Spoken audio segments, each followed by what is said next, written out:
Greetings once again, Chaotix. This is Mama Jen. So I thought I would share this week's menu.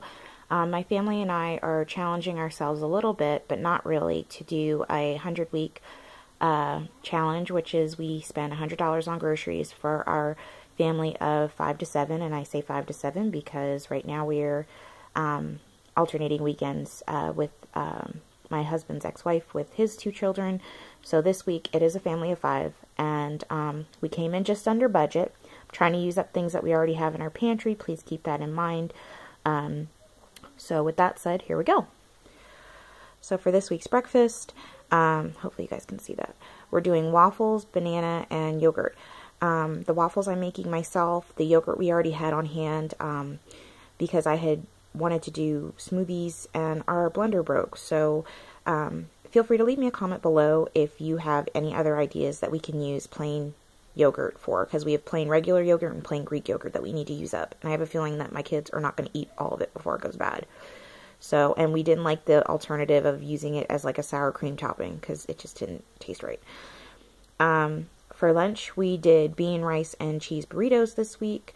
The beans and rice we had from 2 different recipes from last week that I had excess of. It was J. Morel's Large Family Tables Bean, Rice, and Cornbread, which if you do not have that recipe in your rotation, I highly suggest you start because it is really good. Please go head over to her YouTube channel and get the recipe for that because it's really good. And the other recipe that I had with beans was a cheesy black bean dip, which was really good. I had found that online, and like I said, I had the excess from that, and I decided to make those into burritos for this week, so that cost us nothing. The snack for this week is peanut butter cookies. We have everything on hand to make them, and I just had bought some honey roasted peanuts. That's not included in this budget. It was for part of last week's dessert, and I just had extra, so I thought I'd throw those in. Dinner for this week, we are alternating. My daughter had suggested we do this, and I thought it was a great idea.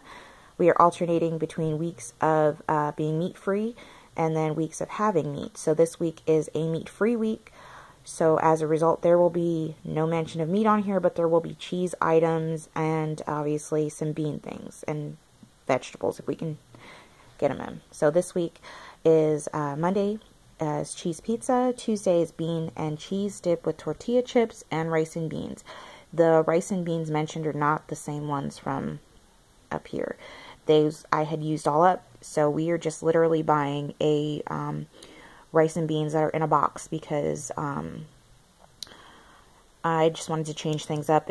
I think it's red beans and rice for that. So it's like Spanish red beans and rice in a box. Wednesday is cheesy rigatoni bake. I have all the items on hand for that. Thursday is salad and breadsticks. I have the stuff to make the breadsticks, but I do not have the stuff to make the salad, so I have to buy that. Friday is no bake veggie pizza.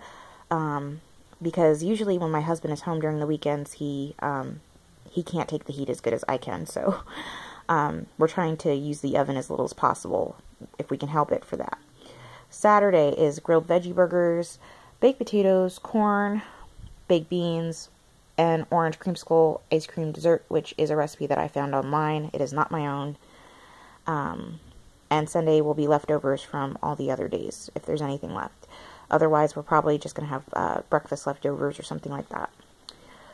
So, I know this isn't, like, completely, like, you know, raw foods or anything like that, but it helps us, and we're staying fed, and we're alternating and having vegetables, and lots of it. So, the totals for this week, like I said, I was trying to keep it under $100. Walmart came to $63.76, and my grocery store nearby, which is Albertsons, will come to $10.60 for a total of $74.36 for this week's groceries. I could have gotten this a little cheaper if I had probably not went with the orange creamsicle dessert, but oh well. But like I said, at least we're trying, and we're getting some fruits and veggies in, and we're not eating ramen noodles, which, don't get me wrong, we've all been there, but this is a little bit of a step up for us. So let me know in the comments below, like I said, what you do with plain yogurt, because I need to use that up, and we have like 10 containers, 10 32-ounce containers of it still. Let me know what you guys use plain yogurt for aside from a sour cream alternative for like a topping for burritos, because we tried that and it didn't work out too good. And also let me know what's something frugal that you're doing in your menu this week. I'd really like to know, because maybe I'll start using it for next week's menu, which is our meat week. So I hope you guys have a blessed day. I hope you guys like this, and until next time. Bye, guys.